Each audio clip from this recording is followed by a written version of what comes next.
안녕하세요. 임세희 식당 구독자 여러분 반갑습니다. 저희가 예고한 대로 오늘은 특별 생방송을 준비했습니다. 자, 근데 그 전에 제가 이걸 꼭 피고 싶어가지고 자, 드디어 윤석열이 파면됐습니다, 여러분! 와! 제가 사실 이 현수막을요 준비한 이유가 있습니다. 이거 좀 커서 잘 안 보이는데 왜 준비했냐면 이게 보시면요. 쭉 윤석열 파면 이건 예측을 한 거죠 다 모두가. 근데 선생님 그렇게 하면 마이크 안 나올 거예요. 아 그런가요? 아. 한남동 방빼 이렇게 써 있어요. 김건희 너도 방빼라고 해서 윤석열이 그 동안에 체포영장 나왔는데도 방을 안 뺐잖아요. 아니 체포가 안 됐잖아요. 그래서 혹시나 방 안 빼면 제가 가서 바로 1인실 달려가가지고 1인실 하려고 이렇게 준비를 했는데 오늘 또 축 파면된 의미로 또 가지고 왔습니다. 저희가 오늘은 예고해 드린 대로 오늘은 귀한 분을 모셨어요. 이분을 모시려고 제가 삼고초려, 그야말로 삼고초려를 했습니다. 왜냐하면 원래는 탄핵이 언제 될지 몰라서 원래 모시려고 했더니 탄핵이 되고 나서야 본인이 방송 나올 수 있겠다. 너무 불편하다. 그래서 탄핵이 될 것 같아서 제가 어제 바로 말씀드렸죠. 탄핵이 될 것 같은 거 내일 나와주세요 해서 모셨습니다. 자, 우리 황현필 역사관님 오셨습니다. 어서 오세요. 자, 역사를 가장 역사답게 황현필입니다. 아, 일단 전화를 네. 주셨을 때가 어제가 아니고 그제. 그제 근데 하필 판결일 나왔을 때. 아, 판결. 그렇게 직원들하고 술 마시고 있었는데 저도 취해 있는 상태였고. 너무 잘 저녁에 딱 전화했지 제가. 하루하루 버티기 힘들어서 날마다 네. 우리 간이 좀 고생했던 것 같아요. 맞아요. 그래서 이렇게 약속을 지킬 수 있게 돼서 너무 좋습니다. 아, 너무 기쁩니다. 예. 선생님 저희 성견지며 지금 우리 열심히 한 제작진이 황현필 선생님 오셨다고 뭐 만든 것 같은데. 뭐 만들었어? 아, 아이고 그러면 좀 저희가 소개를 해드려야죠. 그렇죠. 자, 이분이 어떤 분인가 모두가 다 아시겠지만 자.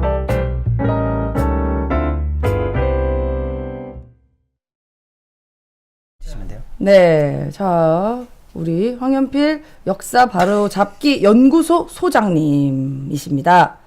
네, 잘 보셨죠 프로필 보셨죠? 된 거지.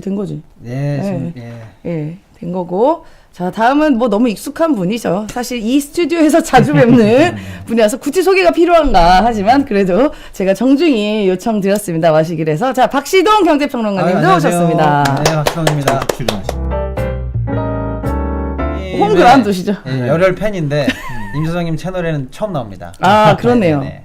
예, 하지만 이 배경에는 매우 익숙하신 예, 우리 박시동 평론가님 이 두 분을 모시고 우리가 오늘 탄핵 역사적인 날입니다. 4월 4일. 네. 너무 역사적인 날이기 때문에 당연히 그 역사에 대한민국 역사를 가장 잘 가르치시는 우리 역사 전문가 황현필 역사가님을 안 모실 수가 없죠. 예, 거의 유일하게 독점 초대를 했습니다, 여러분. 네, 독점 초대. 불러주셔서 너무 감사하고. 아유, 네. 저는 오늘 이제 방송도 방송인데 네. 오늘 방송이 왜 파티가. 그렇죠. 그렇죠. 사실 그게 핵심일 수도 있습니다. 예. 네. 그럼 저희 오늘 아니 우리 역사관님께서도 막 춤추고 뭐 환호 질렀다는 얘기가 있던데. 아, 저는 네. 정말로 직원들이 뒤에서 촬영하고 있는 줄 몰랐고 그래서 이제 아무래도 만장일치라는 표현이 나오길래 야, 네. 이거 탄핵 이용이다라고 하면서 돌아 나오는데 직원 한 명이 찍고 있길래 핸드폰으로 네. 찍지 마 하고 가서 그냥 와 했는데 이제 정말 우리 메인 PD님이 몰래 다 촬영을 하고 있었던 거죠. 네. 그래서 그 영상 조회수가 지금 꽤 나오는 거죠. 오, 그러면 못 보신 분들이 또 계실 수도 있으니 저희가 이제 많은 구독자분들이 유입되기 위해서 먼저 황현필 역사가님이 오늘 어떠한 환호를 보냈는지 한번 판결 보고 순간인가요? 가실까요? 네. 판결 순간이죠. 네, 한번 보고 가실까요? 피청구인을 파면함으로써 얻는 헌법소의 이익이 대통령 파면에 따르는 국가적 손실을 압도할 정도로 크다고 인정됩니다. 재판관 전원의 일치된 의견으로 주문을 선고합니다. 탄핵 사건이므로 선고 시각을 확인하겠습니다. 지금 시각은 오전 11시 22분입니다. 주문 피청구인 대통령 윤석열을 파면한다.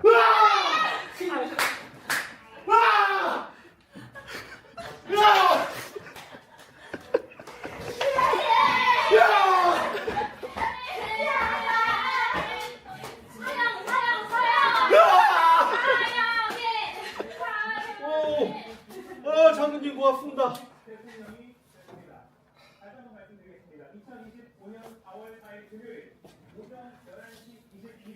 됐어. 찍지 마. 왜 갑자기 그러냐. 아니 직원분이 몰래 찍으신 것 같네 보니까. 네, 진짜 몰래 찍혔고요. 예, 예, 예. 아 평상시 이렇게 그래도 나름 근엄하게 네. 강의한다고 강의하는데 예. 이런 장면을 내보내도 되냐? 그랬더니 우리 직원들이 이런 건 내보내셔야 된다. 그렇죠. 그래서 아니 예. 전 근데 궁금한 점. 네. 커튼을 왜 확 여신 거예요? 갑자기 그죠? 일단 아침에 실은 다른 촬영을 하려고 커튼을 네. 닫고 있었다가 네. 달려가는데 이제 커튼이 닫혀 있으니까 아. 너무 이 후련한 마음에 저도 모르게 커튼을 열었죠. 근데 이상하게 좀 킬링 포인트들이 많이 좀 잡힌 것 같아요. 네. 커튼을 열었던 장면과 네. 저도 모르게 이순신 장군님한테. 네, 그 모형에 가서 이렇게 아유 장군님 감사합니다라고 이야기했던 그 장면들. 네. 예. 그래서 이렇게 감싸 안고. 아 진짜 네. 울지 않으셨어요 혹시? 저는 좀 울었어요. 그리고 옆에 같이 방송하던 분이 너무 통곡하셔가지고 MC 장원 개그맨이신 분이 MC 장원님께서. 네, M장 개그맨 분이 그렇게 통곡하시니까 저도 막 너무 눈물이 나서 저는 좀 눈물을 흘렸습니다만 환호를 우리 박시동 평론가님 어떻게 보셨어요? 이 장면. 그 약간 선생님 커튼 치실 때 네. 이 우리나라의 미래에 장막이 네. 걷어지는 와. 그런 어떤 상징을 보여주신 거 아닌가. 또 그렇게 또 그렇게 또 해석을 좋게 와. 저는 약간 그 뭐지?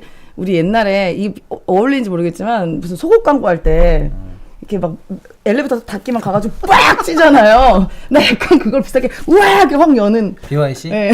이덕화 아저씨? 트라이인가? 트라이. 나 약간 그런 느낌 받았어요. 우와. 문짝을 치죠. 그리고 네. 문짝 앞엔 여인이 있었고.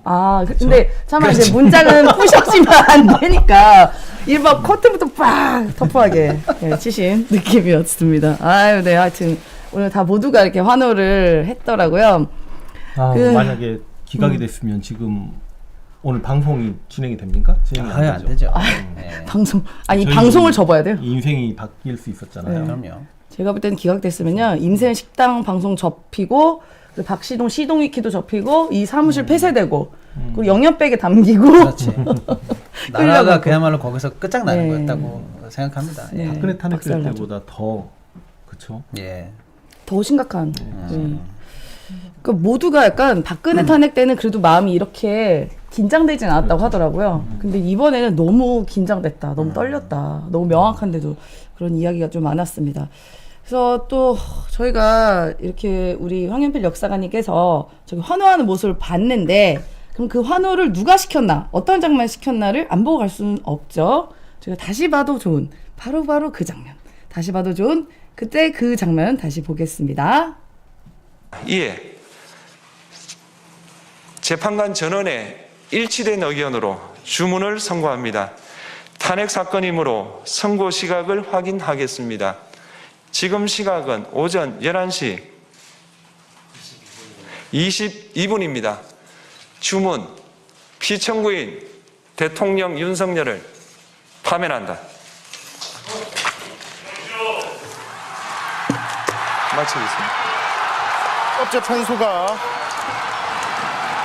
헌법재판소가 2025년 4월 소리 지르! 와! 우! 왜 나만 이래? 미쳐 날뛰려고 이 다음 장면을 저도 처음 봅니다. 지금. 진짜? 네, 헌법재판관대 인사하는 장면. 처음 보셨어요? 근데 되게 쿨하게 마치겠습니다 하고 딱 나가시면서 저 문영배 재판관 대행님께서 네. 옆에 계신 김영두 재판관님인가요? 어깨를 툭툭툭 아하. 치고 가시는 거 보면 끝까지 약간 고집핀 게 저분이었나? 뭐 이런 추정, 그런 추정도 가능하죠. 네, 정말 다시 봐도 좋은 저 명장면입니다. 전 세계가 봤습니다. 그렇죠. 네, 제가 또 이번에 궁금한 게 뭐 탄핵에 대한 저 때 감정도 있겠지만 이번 사건에 있어서 탄핵이 이루어진 사건에 있어서 여러 가지 감정도 있을 텐데 어떻게 느끼셨어요? 역사학자로서. 글쎄요, 제 댓글 중에 네. 1945년 8월 15일 해방 이후에 가장 큰 감격일 것이다. 근데 저도 그런 생각을 해봤습니다. 만약에 정말 8월 15일 일본 천황이라고 하면 안 되죠. 외왕이라고 해야죠. 일왕. 네. 외왕이 더 편해서. 외왕이군요. 그러니까 일왕이라고 합시다. 네. 일왕 히로히토의 그 항복 선언이죠. 정확하게.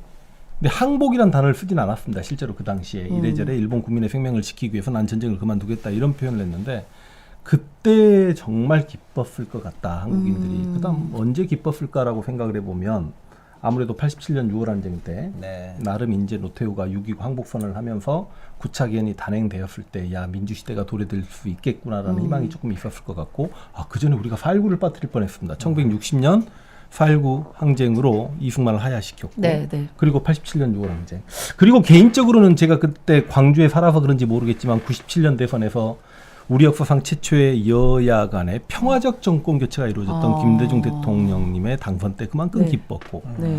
또 5년 후 이제 노무현 전 대통령께서 당선될 때 마지막에 이 정몽준이 좀 네, 우리 네. 속도 좀 아프게 했고 가슴도 아프게 그렇죠. 했고 분노감도 있었고 그래서 다 같이 우리 투표해야 된다는 바람이 불었고 네. 그래서 노무현 전 대통령이 당선됐을 때 그렇게 기뻤고 그리고 이제 박근혜 탄핵될 때도 기뻤습니다. 오. 네. 박근혜 탄핵될 때. 네, 탄핵될 예, 때. 예, 예, 예. 근데 어떤 우리가 이제 살아가면서 정치적 어떤 현상들을 경험하면서 기쁨도 있고 슬픔도 있고 승리감, 패배감을 다 같이 경험을 합니다만 이번 같은 경우는 이게 승리감이라기보다도 실제로 국가의 미래를 걱정하고 우리가 이 땅에서 살아가면서 우리 후손들에게 좋은 나라를 물려줘야 된다라는 생각이 있고 우리 아들, 딸들이 살아가야 될 세상인데 과연 대한민국이 정말 떳떳한 나라고 자랑스러운 나라다라고 우리 자식들한테 이야기할 수 있으려면 네. 이번에 어떤 결과가 도출됐어야 했는가를 생각해 봤을 때 정말 기각이 됐으면 저희 개인 신상의 문제가 아니라 대한민국 미래가 너무 캄캄해질 뻔했다. 네. 그런 측면에서 대한민국의 희망이 보였던 하루였던 것 같다. 네. 물론 이게 완벽한 승리고 이제 이걸로 인해서 뭐 모든 게 끝났다라고 생각하면 안 되고요. 이제부터 한 걸음 한 걸음 다시 내딛어 가면서 다시는 이런 우리가 겪었던 4개월의 시간을 좀 경험하지 않았으면 좋겠다라는 말씀과 더불어 네. 나쁜 놈들 일단 응징되는 거는 즐거운 마음으로 좀 지켜볼 수 있도록 하겠습니다. 맞습니다. 아무래도 또 우리 박시동 평론가님은 또 경제 쪽 네. 전문가시다 보니까 뭐 이번에 사실 탄핵이 있는 과정에서 너무 경제적으로 지표도 안 좋고 위기의 순간들이 많았잖아요. 그렇죠. 그렇다면 그때 그랬을 때 어떠한 뭐 해법이 있었을까부터 시작해서 지금 미국 관세부터 시작해서 네. 기각됐으면 어땠을까? 그러니까 계엄이 일어났던 12월 3일 마감했던 환율이 1,402원이었어요. 1402원이요. 1,402원이요. 그것도 높았다. 그것도 높은 거예요. 예, 예, 예. 왜냐면 그게 이제 2024년 12월 3일이잖아요. 네. 그럼 2023년 12월에 네.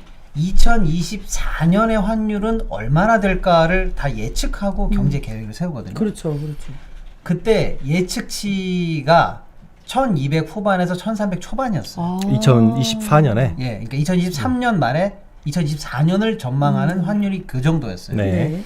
그래서 기업들은 그 정도 예측을 하고 시작했기 때문에 네. 환율이 1350이 넘어가면 우리는 못 버텨라고 했던 기업들이 28%입니다. 야, 그때 1450원이 넘어가도 버텼네요. 그러니까 그렇죠. 1350이면 우린 죽어라고 했던 죽어. 게 20한 7, 8% 되고요. 네. 1399, 그러니까 50은 넘고 1399까지는 버티는데 앞에 14, 1400이 되면 우리 죽어라고 했던 애들이 또한 20한 6, 7% 돼요. 네. 그러니까 대충 60% 기업은 1400을 넘어가면 이미 힘들어진 상황이었어요. 그리고 1450까지는 버텨라고 했던 계속 올라가네. 예.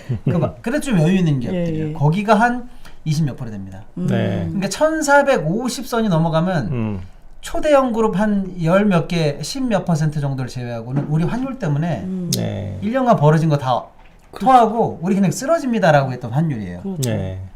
근데 윤석열이 결국 1년간 경제를 망쳐서 12월 3일에 1,402원을 찍었는데 계엄 발생하고 2시간 만에 1,444가 돼요. 야. 그 새벽에. 야. 그럼 2시간 만에 44원까지 올라갔다는 거는 얼마나 빨리 올라갔다는 거냐면요. 환율 상승기에 있을 때 6개월간 쉬지 않고 가면 가는 수치예요. 그렇죠. 그렇죠. 그걸 2시간 만에 돌파했다는 거예요. 그러니까 우리가 걸어서 부산 가면은 한 6개월 걸리려나? 근데 그걸 2시간 만에 제트 타고 간 거랑 똑같은 정도 환율 상승이 났고요. 그 이후에 다행히 3시간 만에 일단 해제가 됐어요, 계엄이. 그래서 1430선대로 떨어지고요. 그 다음에 금요일에 갑자기 환율과 금리가 급등을 합니다. 네. 왠지 아세요?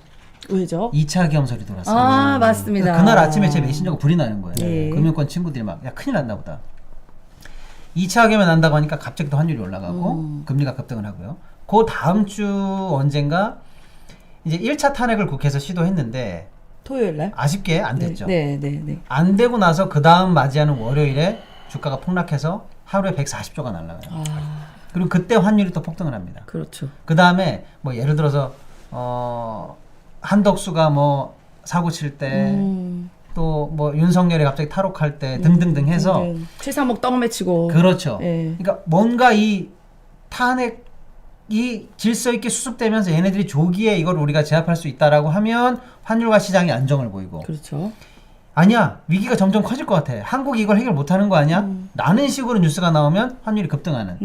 그러니까 시장과 외국인과 모든 경제의 주체들은 죽고 살고 하는 문제. 이게 맞습니다. 빨리 해소되지 않으면 우리 경제 진짜 절단난다. 절단난다. 이렇게 보고 있었거든요. 네. 근데 어저께 사실은 미국 트럼프 대통령이 상호 관세를 전 세계에 얘기하면서 여러 가지 리포트가 나왔는데 우리 환율 상단을 네. 1,500원을 열어야 된다는 리포트가 여러 개 나왔어요. 우리가 이제 굉장히 안 좋아질 것 같으니까. 네. 네. 근데 오늘 환율이 얼마에 끝났냐? 오늘 많이 떨어졌던데? 1,430에 끝났어요. 네. 네. 이게 말해주는 겁니다. 아. 이게 탄핵 파면이 인용됐으니까 물론 이제 국제적인 변수도 있습니다만 이 상황에서 우리가 이제 그나마 한숨 돌리고 다시 일어날 수 있는 채비를 차린 거지. 네. 만약에 오늘 탄핵이 잘못됐다? 네. 어제 트럼프발 관세 폭탄에 오늘 탄핵에 관한 이슈가 잘못 터졌다? 저는 그냥 오늘 하루에 1,450까지 갔을 거예요. 블랙 프라이데이죠. 블랙 프라이데이. 그냥 나라 절단 났을 것 같아요. 그래서 저는 맞습니다. 뭐 안도한다는 이런 어떤 감정도 사실은 사치라고 느껴졌어요. 너무 살이 떨려가지고 나라가 오늘 절단 나는 거 아닌가? 이게 너무 떨렸는데 네. 일단 판결문 쭉 읽는데 이거는 뭐 일단 만장일치고 그렇죠. 내용도 너무 좋고 하니까 네. 어찌나 진짜 안심이 되던지 예. 죽다 살았습니다 정말. 맞습니다. 예. 죽다 살았어요. 그러니까 탄핵이 계속 저쪽 야당에서 이야기한 게 뭐 줄탄핵 얘기하면서 탄핵이 굉장히 나쁜 것처럼 하지만 사실 국회가 갖고 있는 고유의 권한이잖아요. 당연히 해야 될 때 해야 되는 것이고 하는 건데 우리가 역사적으로 딱 보면 탄핵 사례가 많지는 않아요. 근데 이제 여러 사례들이 있는데 네. 그 역사적으로 탄핵 사례에 대해서 조금 설명을 해주시면 어떨까요? 이제 어차피 다 아실 만한 내용들일 것 근데 같은데. 저희 같은 세대는 사실 예, 2000 뭐 몇 년인가요? 제가 2004년에 노무현 또 갑자기 정부- 어른 척해요. 아주 아기 때 얘를 기억 안 하니까. 엊그제 한잔하고 야자. 아 그때 아기 때셨어요? 아니 그러니까 노무현 대통령 때도 사실 뭐 20대 네. 초반이고 네. 그래서 지금 또 더 MZ 세대들은 탄핵이 지금 이 윤석열 것만 기억하고 기억해봤자 네. 박근혜 때 조금 기억나는 건데 아직 모르는 분들이 많으니까 쪽 역사 좀 한번 짚어주시면 어떨까요? 그래도 일단 21세기 들어와서 세 번의 대통령 탄핵에 대한 시도도 있었고 네. 이제 탄핵이 안 된 사례가 이제 노무현 전 대통령 2004년이었고 그렇죠. 박근혜 전 대통령 탄핵이 2016년인가요? 네, 맞습니다. 그리고 이제 9년 지나서 다시 한번 보수 대통령 윤석열 대통령이 탄핵이 됐는데 네. 이 탄핵에 대한 경험은 지금 같은 시대를 살아가는 분들이 다들 가지고 공유하고 계실 거다. 다만 대통령의 하야 부분은 네. 벌써 이제 오랜 과거가 됐죠. 아. 1960년 4.19 항쟁 때문에 네.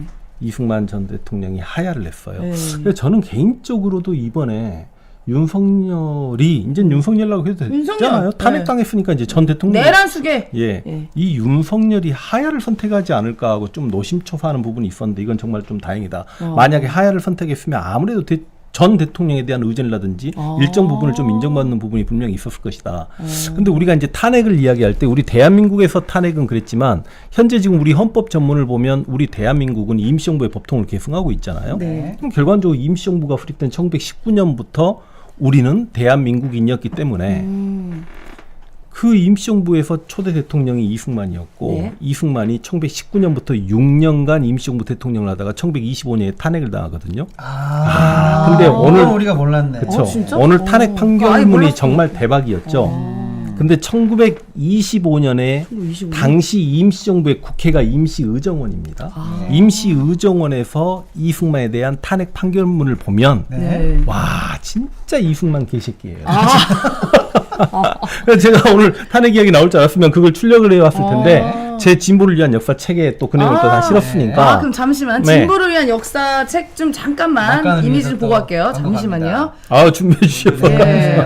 예. 황현필의 불의 네. 명정. 네. 네, 진보를 위한 역사. 이 역사에 저도 이승만이 탄핵됐다는 얘기는 지금 역사가님 네, 처음 그러니까 우리 들어요. 역사상 최초의 탄핵된 대통령은 이승만인 거죠. 와, 하야만 생각나지. 네. 예, 저 여러분. 책이 자세히 나와 있다고 합니다. 네, 여러분. 황현필 우리 역사가님의 진보를 위한 역사. 예, 저거 한번 많은 관심 가져주세요. 네.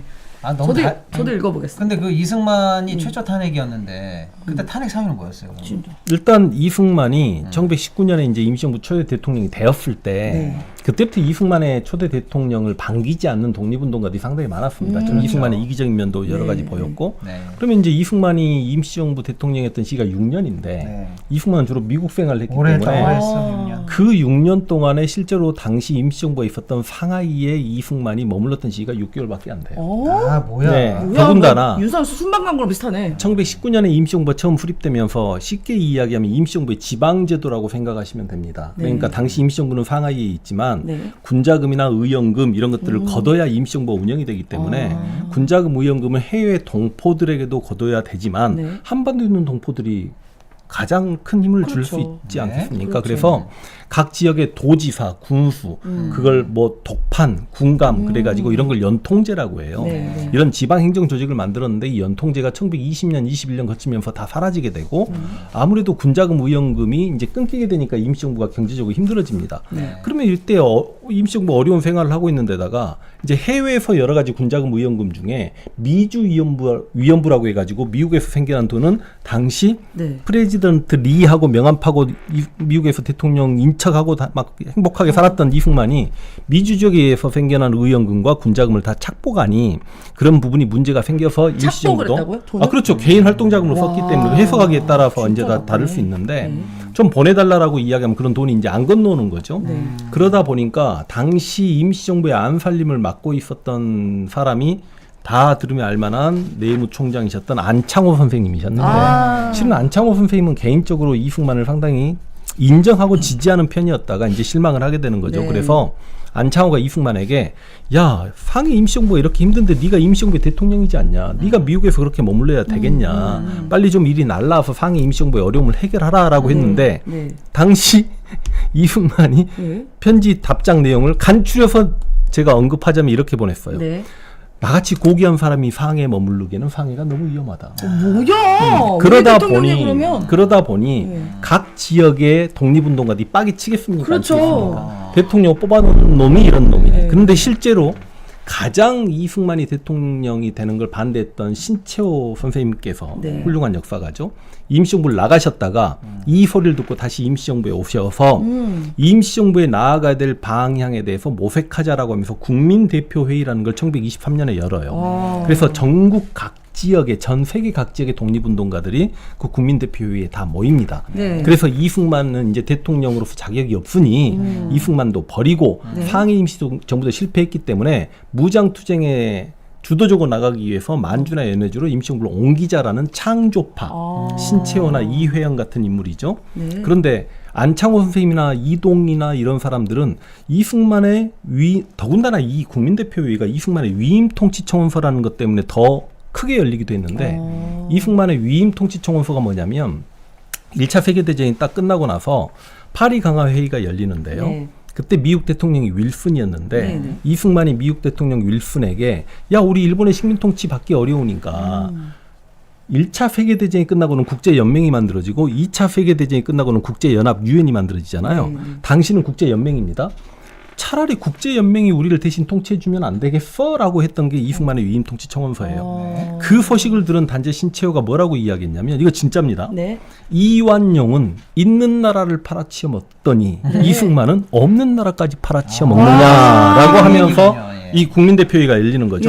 근데 이제 만주 연해주로 가자는 창조파와 이승만은 버릴지언정 상해에서 여전히 활동을 하자라는 개조파가 대립하면서 모두 다 임시정부를 떠나게 되고 소위 창조파와 개조파에도 들어가지 않았던 사람이 바로 현상유지파인데 그 현상유지파의 이제 한국 통사 역사는 나라는 형체니 사라질 수 있지만 역사는 정신이기 때문에 사라질 수 없다. 지금 제가 우리 멤버십 회원님들 태백광로라고 이야기하시거든요. 이제 그 태백광로가 그렇죠. 당시 빼앗긴 나라 조선을 태백이라고 칭하고 태백만을 위해 살아가는 미친 노예. 그러니까 나는 조선의 노비다. 조선의 독립을 위해 살아가는 조선의 노예다라고 호를 사용하셨던 배감 박은식 선생님이 이대 대통령이 되셔요. 되시자마자 되기 직전에 이승만을 먼저 탄핵을 합니다. 탄핵을 하면서 박은식 선생님이 대통령이 되시고 몸이 아프시니까 이제 이렇게 사임을 하시는 건데 네. 그래서 그 6년간의 이승만의 대통령 생활이 끝나게 되는 거죠. 네. 그럼 하야는 언제 해요? 그게 하얀- 우리 이 대한민국의 첫 번째 그렇죠. 탄핵. 첫 번째 탄핵이죠. 이승만. 와. 야, 이게 첫 번째였다는 걸 전혀 많은 분들이 몰랐어요. 모르셨을 거예요. 아 그래요. 예, 예. 그리고 네, 이제 그러고. 1945년에 대한민국 정부의 초대 대통령이 이승만이 됐다가 네. 이승만이 이래저래 발췌개헌에서 두 번째 대통령이 됐고 네. 4.4.5 해가지고 들어보신 적 있죠? 4.4.5 그죠? 네, 세 번째 대통령이 됐고 네 번째 대통령이 되려고 했다가 3.15 부정선거 때문에 네, 4.19 구가 네. 일어났고 예. 그 4.19 구때도 비상계엄이 선포됩니다. 아. 그 비상계엄이 선포돼서 실제로 군대까지 동원이 되는데 문제는 똑같네. 당시 계엄 사령관과 계엄군이 시민편을 들어버려요. 오. 그래서 실제로 당시 4.19 혁명 때, 네. 4.19 항쟁 당시에 그 이승만에게 저항했던 시민들이 네. 군인들의 계엄군의 탱크 위에 올라탑니다. 와. 그리고 당시 이승만이 살고 있는 경무대를 향해서 시민과 탱크가 함께 갑니다. 야. 그리고 그럼 이승만이 믿고 있는 건 이제 미국밖에 없죠. 네. 근데 미국도 이승만에게 이제 너를 지지하지 않을 거야. 되게 너 내려가. 비슷하다.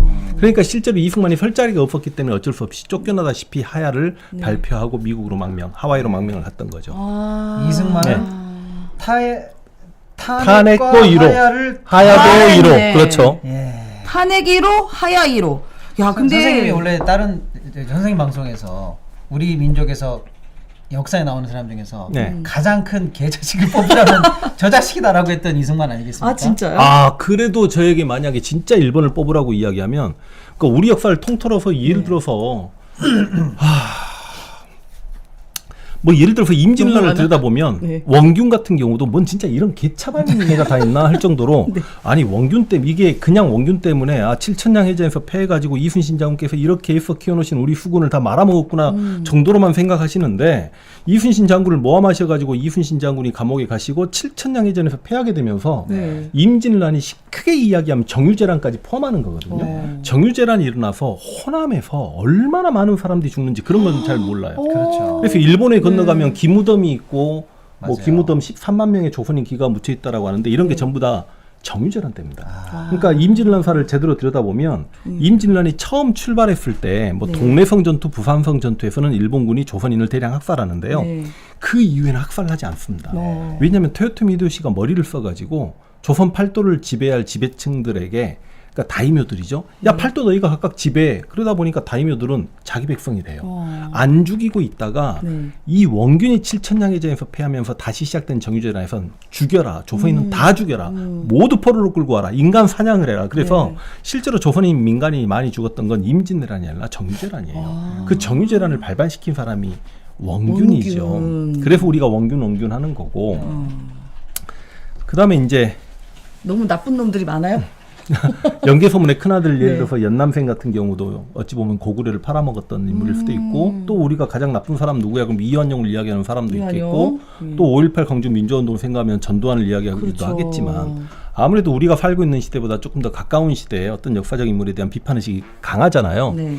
그래서 그런지 모르겠지만 저한테도 굳이 한 명을 꼽으라면 저는 김일성입니다. 김일성? 아무리 뭐 박정희가 독재를 했네 이승만이 독재를 했네라고 하지만 네. 김일성만큼 그렇게 무악한 독재를 했던 독재자는 없고 그러니까 우리가 분단의 책임은 이승만과 김일성이 같이 져야 되고 네. 그러나 누가 뭐래도 김일성은 또 전쟁의 주범이기도 했고 그리고 북한의 그 어찌 보면 인민들 인권 문제라든지 네, 3대 세수 문제라든지 그래서 우리가 나중에 북한을 언젠가는 이제 민족 공동체니까 일민족 일국가 체제 아래서 살아야 될 잠정적 특수관계라는 걸 상호 인정하고 받아들이고 노력해서 통일한다고 선 치더라도 네. 그 김일성이 세뇌시켜버린 북한인들의 마음을 돌리는 데까지 상당한 시간이 걸릴 것 같다. 그래서 여러 가지 측면에서 최악의 인물은 김일성인데 아. 그 김일성에 필적할 만큼 나쁜 놈이 이승만이다. 근데 이승만이 김일성보다 분명히 더 나쁜 거는요. 네. 위대한 학자께서 제가 어떤 학자가 이런 말씀하셨다고 말씀드리진 않겠습니다만 전쟁이 아닌 네. 전쟁 중에 만난 적이 아닌 민간인을 그것도 자국의 민간인을 우리 역사를 통틀어서 이승만보다 많이 죽인 사람이 없다. 그 말에 100% 동의합니다. 비교할 수 있는 인물도 존재하지 않습니다. 이승만이. 그럼요. 아. 그래서 이승만은 할 말이 없죠. 아. 그리고 첫 번째 탄핵, 그리고 첫 번째 하야. 아야. 그 나쁜 놈이 나쁜 건 다 당했네요. 그래도. 아 이승만은 정말 네, 양파 네. 껍질 같은 사람이에요. 까면 깔수록 씹새끼. 아 근데 아니 근데 보니까 네, 네. 이건 약간 좀 그렇다. 왜냐하면 지금 윤석열이 탄핵돼서 여러 가지 이제 전 대통령으로서 예우를 못 받잖아요. 그 중에 하나가 국립묘지 안장인데, 근데 이승만은 말씀하신 것처럼 탄핵을 이미 한번 당했던 사람인데 네. 국립묘지 가면 떡하니 좋은 자리 있단 말입니다. 아 이런 건 저 못 참겠는데요. 근데 이제 실은 당시 박정희가 대통령이었을 때 이승만이 하와이에서 죽었을 때 네. 박정희 장례식에 이승만 장례식에 박정희가 안 갑니다. 그러니까 박정희조차 이승만을 굉장히 경멸하고 좀 싫어했고 네. 실제로 이제 추도사를 박정희 대통령이 써주면 당시 뭐 총리가 일던가 누가 대독했을 거 아닙니까? 네. 그 추도사조차 쓰기 싫어가지고 다른 사람이 쓰라고 했을 정도로. 근데 전직 대통령이었기 때문에 네. 일단 묻혔던 것 같다. 그래서 하야였기 때문에 그게 가능하지 않냐. 이게 탄핵된 대통령을 앞으로 묻힐 수 있는가. 그건 아마 법적인 조항을 한번 따져봐야 돼요. 예, 그러니까요. 예. 안 된다고 그러더라고요. 그래서 윤석열이 멍청한 윤석열은 안 된다. 근데 진짜 실제로 하야하려고 했다고 막 듣지 않았어요? 며칠 전에? 정말 하야하는 거 아니야? 막 이랬는데. 그런 이야기가 있었잖아요. 있었어. 그러니까 봉지욱 그 기자가 정도 한 머리도 거예요. 안 들어가는 거라고 봐야 되겠죠. 근데 이제 저는 제가 이게 저도 병이긴 하겠습니다만 항상 적을 알아야 지피지기면 백전백승이라고. 네. 제가 얼마 전에 좀 조심스러운 발언을 했어요. 우리 진보 유튜버 채널들 이렇게 구독자도 올라가고 조회수도 많아지고 합니다만 왜 한때 윤석열 지지율이 올라가고 탄핵 반대 지지율이 올라갔을 때 그러니까. 굉장히 분노했거든요. 네. 이게 우리 뭐 하는 건가? 쉽게 이야기하면 저기서 계엄을 계몽령이었다라고 이야기하고 네. 계엄의 정당성을 이야기하고 중도들이 많이 흔들려하고 소위 구국 꼴통들이 막 미쳐 날뛸 때 네. 저기 너희들 정말 잘못됐다라고 원점 타격할 수 있는 정치 채널이 있어야 되는데 그러지 못했던 것 같다. 더군다나 20, 30대 청년들이 왜 보수화의 길을 걷는가를 이야기하는 측면에서 과연 우리 진보 정치 채널에서 20대의 언어로 이야기하는 20대, 30대를 위한 올바른 역사관과 정치관을 전달하는 정치 채널이 있는가. 우리가 그런 것들 한번 좀 반성을 해봐야 된다. 그런 이야기를 했습니다. 그러나 그럼에도 불구하고 저도 진보 정치 채널을 밤에 보고 자면 잠이 잘 와요. 잘 와요? 당 꿈을 꿔요. 근데 일단 적족은 어떤 주장들을 하는가 궁금해가지고 적족들 탐색하면 그걸 보셨어요? 저는 봅니다. 와, 인내심 대단하시다. 그래서 악몽을 꾸거든요. 그래서 저는 실은 이번에 정말 불안했던 게 네. 어제까지만 하더라도 적족을 계속 탐색을 하다 보니까 실제로 대한민국의 소위 자신이 보수라고 생각하는 많은 분들은 정말 기각될 걸 철석같이 믿고 있습니다. 그래서 내심 너무 불안했고 네. 오늘 아침까지도 이제 법률가들에게 전화해서 누가 맞냐 어찌냐 하고 물어봐야 될 정도로 불안했기 때문에 아까 제가 탄핵이 인용되었을 때 그렇게 네. 만세를 외쳤던 거고요. 네, 그렇죠. 그러니까 이게 사실 여기 우리 판결문 헌법재판소에 나온 판결문 보면 되지만 이게 단 하나도 반박할 수 있는 게 없어요. 네. 너무나도 완벽한 헌법에 근거한 판결문인데 왜 우리가 이렇게 불안한 날 보면 윤석열, 김건희는 그동안 했던 짓들이 우리의 상식 밖, 상상 밖을 넘어설 만큼 희한한 일들하고 정말 너무너무 악랄한 일을 하잖아요. 그러니까 아니 들어간 체포된 윤석열이 어떻게 때 날 바꿔가지고 탈옥이 돼요. 그러니까 이때 약간 우리가 더 현타가 많이 왔던 것 같고, 그리고 김건희가 지금 관저 안에서 뭔가 모종의 계획을 하고 있다는 얘기도 막 들렸거든요. 그러니까 아직까지 저도 사실 믿지만 불안함이 약간 요만큼 있었죠. 조금 재밌는 얘기 해드릴까요? 네. 일단 파면이 되면 네. 전 대통령으로서 받는 모든 예우가 다 박탈이 되거든요. 네. 경호 빼고. 그렇죠. 경호는 일단 뭐 그 사람을 상대로 한 테러나 네. 이런 게 나올 수 있으니까 네. 그것만 지켜주고 나머지는 다 박탈이에요. 네. 독립묘지 가는 것도 박탈, 연금도 박탈, 다 박탈이에요. 네. 그런데 요게 남아 있더라고요. 뭐요? 뭔지 아세요? 경호 대상인 대통령이나 그 가족이 네. 해외로 도피하거나 어머? 그러면 경호가 계속돼. 아니 왜 해외도 피하는데 그게 가능해요? 왜? 고조문만 빠져 있어. 아니 그 법 근데 바꿔야 되는 거 아니야? 우리가 지금 이 계엄과 지금 이걸 해결하는 오늘까지 있으면서 네. 법이 상상할 수 있었던 범위를 넘어서는 지금 우리가 일을 하니까. 또라이를 봤잖아요. 네. 저런 일이 일어날 수 있을까 해서 상상도 못했던 일 때문에 사실 여기까지를 법이 규정 못했거나 이런 게 있거든요. 네. 예를 들어서 뭐 재판관 3명을 임명을 안 한다든지 네. 그것도 위헌이라고 했더니 둘만 임명한다든지 이런 건 상상 못했거든요. 그렇죠. 그런 것처럼 적어도 전 대통령과 그 가족인 부부가 국외 도피를 한다? 이런 거는 생각 못해서 그 조문이 살아있어요. 근데 뭔지 아세요 그러면? 김건희가 예를 들어서 네. 오빠 나 내일 일본으로 망명할게 네. 튀어 이러면 튈 수 있어요? 경우가 되는 거야. 경우까지 우리가 왜 김건희 시켜줘? 잡으러 가면 우리가 막히는 거야. 김성훈이 맞고 막 이러는 거네. 그러니까 야 잡으러 가. 너 지금 야 주가 조작 범죄자야. 잡으러 갔더니 김성훈 안 됩니다. 우리 여사님은 보호해야 됩니다. 이러는 거야 또. 그러니까 속 터지네 또. 김건희가 일본으로 망명한다. 뭐 이런 한간의 썰처럼 웃기는 얘기가 있었는데 아니, 설마 했지만 그게 만약 현실화되면은 우리가 못 잡는다. 라고 제가 조금 약간 과도하게 해석을 해봤습니다. 그것도 갑자기 또 스트레스 확 받네요. 오늘 기분 좋은 날에. 아 진짜. 아유 우리 잠깐 쉬어간 타임은 아니지만 잠깐 우리 역사관님. 이제 쉬어가는 겁니까? 한참 남았습니다. 잠시 숨만 그래요? 고르십시오. 예, 제가 또 알겠습니다. 슈퍼챗 좀 말씀드리려고 합니다. 우리 한국에서 오셨다고 네, 독자님들이 오늘 슈퍼챗 엄청 많이 보내주시네요. 우리 임생식당 오픈 역사상 최고 많은 슈퍼챗입니다. 나옹이네님 2만 원 보내주셨고요. 알로에님 5만 원 보내주셨고요.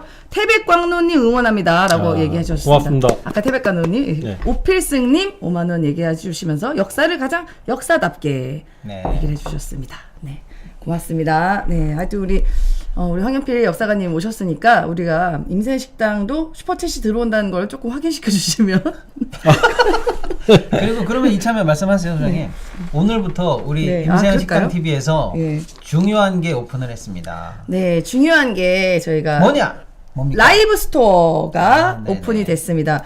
사실 저희가 총선을 치르기 때문에 계속 무수익 채널로 유지를 했죠. 몸빵을 한 거죠, 이른바. 근데 이제 우리 시동이키에서 이렇게 도와주시면서 어떻게 몇 달 만에 수익 채널이 됐는데요. 예, 그래서 저희가 게스트 분들도 초대하고 할 수 있는 게 아마 이렇게 도와주시는 분들이 계셔서 가능한 건데요. 자, 우리가 라이브 스토어가 오픈을 했는데, 오늘 소개시켜 드릴 라이브 스토어 자기 중이 제 머리 못 깎는다고 네, 제가 못합니다. 쑥스러워하시니까 제가 대신 소개해드릴게요.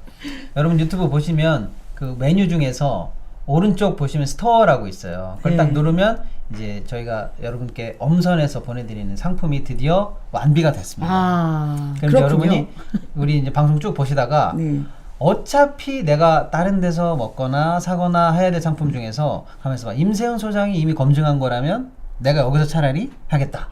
이런 상품이 많으니까요. 일단 눌러서 여러분 필요하신 거 골라보시면 됩니다. 네. 그래서 오늘은 오픈 기념으로 첫 번째 저희가 엄청 많은 상품 중에서 요거 한번 부담 없이 소개해 드리려고 하는데요. 네, 이게 뭡니까 소장님? 그러니까 제가 네. 되게 밥을 잘 안 먹어요. 입이 좀 짧고 그리고 김치도 잘 못 먹어요. 안 먹어 매웠고 이런 잘 못 먹는데 제가 유일하게 먹는 게 겉절입니다. 겉절이.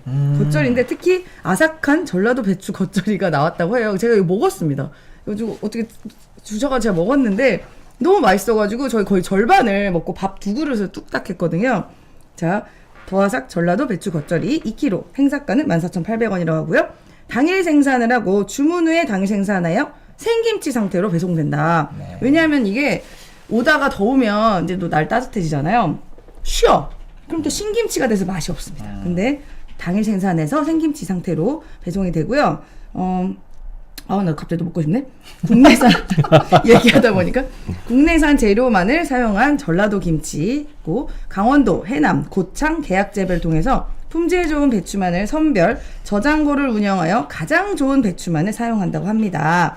특히 제가 또 이게 국내산에 굉장히 민감합니다. 그 국내산 최상급 태양초 고춧가루를 사용하고 새우젓, 멸치액젓 등 전라도 김치 핵심 젓갈 사용해서 감칠맛을 더합니다. 자, 우리 또 황현필 역사가님이 네. 고향이 광주잖아요.